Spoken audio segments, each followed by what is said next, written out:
America का राष्ट्रपति बनने के बाद कोई व्यक्ति सबसे पहले जो बड़ा फैसला करता है वो है उपराष्ट्रपति की नियुक्ति।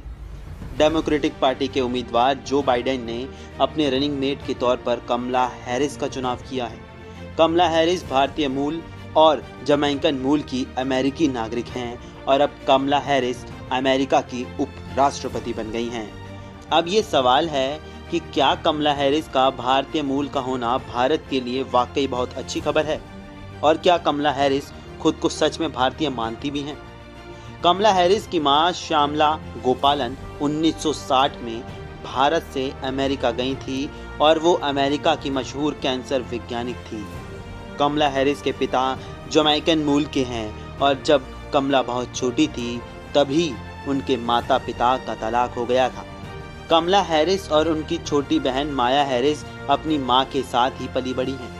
भारत की जनता का ये मानना है कि कमला हैरिस खुद को भारतीय नहीं मानती हैं क्योंकि भारत की आंतरिक नीतियों का वह खुलकर विरोध करती हुई नजर आती हैं।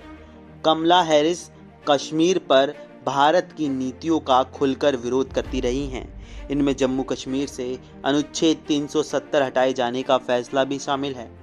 पिछले वर्ष कमला हैरिस खुद राष्ट्रपति पद की दौड़ में शामिल थीं और इस दौरान 2 मौकों पर उनसे कश्मीर का विशेष दर्जा वापस लेने के फैसले पर सवाल पूछे गए।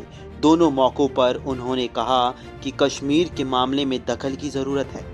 ऐसा ही बयान उन्होंने पिछले साल अक्टूबर में भी दिया था। उन्होंने कहा था कि हमें कश्मीरियों को याद दिलाना चाहिए कि वो अकेले नहीं हैं। कमला हैरिस के इस बयान को पाकिस्तान की मीडिया में प्रमुखता से छापा गया था। इसी तरह भारत में जब नया नागरिकता कानून पास हुआ तब भी अमेरिका के 5 भारतीय मूल के डेमोक्रेटिक सांसदों ने इसका विरोध किया था। यानी कमला हैरिस न सिर्फ कश्मीर पर भारत की नीतियों का विरोध करती हैं बल्कि वो नए नागरिकता कानून के भी विरोध में हैं। इसके बाद जब भारत के विदेश मंत्री एस जयशंकर अमेरिका गए तो उन्होंने प्रमिला जयपाल से मिलने से इनकार कर दिया और कमला हैरिस प्रमिला जयपाल के बचाव में कूद पड़ी और उन्होंने भारत के विदेश मंत्री के इस फैसले को गलत बताया। लेकिन वहीं कमला हैरिस भारत में अपने परिवार से लगातार संपर्क में रहती हैं और ऐसा भी पता चला है कि एक चुनाव में जीतने के लिए उन्होंने अपनी मौसी से मंदिर में 108 नारियल फोड़ने के लिए कहा था। तो ये देखकर तो कमला हैरिस को भारत विरोधी कहना गलत होगा। पर हाँ, कमला हैरिस और प्रमिला जयपाल जैसे अमेरिकी सांसद लगातार भारत पर मानव अधिकारों के उल्लंघन का आरोप लगाते रहे हैं और कमला हैरिस मानव अधिकारों के मुद्दे उठाती रही हैं।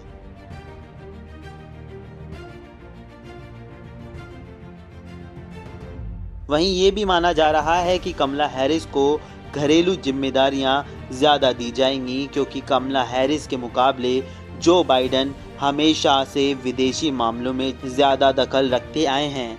कमला हैरिस अपनी मां से बहुत प्रभावित हैं और उन्होंने अपनी book the truth we hold में लिखा है कि उनकी मां की ये बात वो हमेशा याद रखती हैं कि तुम पहली होना मगर आखिरी कभी मत होना। और ये बात उन्हें हमेशा याद रहती है, इसलिए उन्होंने अपनी विक्ट्री स्पीच में भी कहा कि वो पहली महिला वाइस प्रेसिडेंट बनेंगी लेकिन आखिरी नहीं। और आप हमसे जुड़े रहने के लिए सब्सक्राइब करें YouTube पर, फॉलो करें ट्विटर पर और लाइक करें Facebook पर। और ज्यादा जानकारी के लिए न्यूज़ नशा की वेबसाइट पर जाएं। आपको टाइप करना होगा सिर्फ न्यूज़ नशा।